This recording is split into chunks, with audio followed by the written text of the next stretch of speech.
question is, in some European countries, by law, boards have employee representatives. Is that good?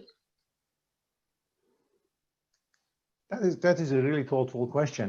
The answer is, in short, yes, I love it. I personally love it because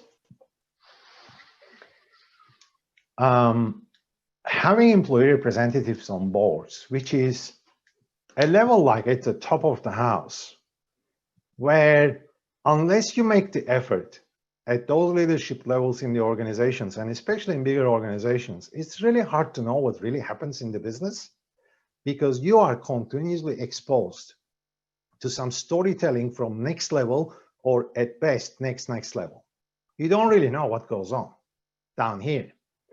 Having employee representatives in boards, I think is a tremendous luxury for leadership teams to get the 360 view that I talked about, and getting the insights from the wider structure in terms of what happens in the business. Now, mind you, it has to be managed, because at boards you have lots of political issues. There are certain positions you have to take and enforce certain policies and so on.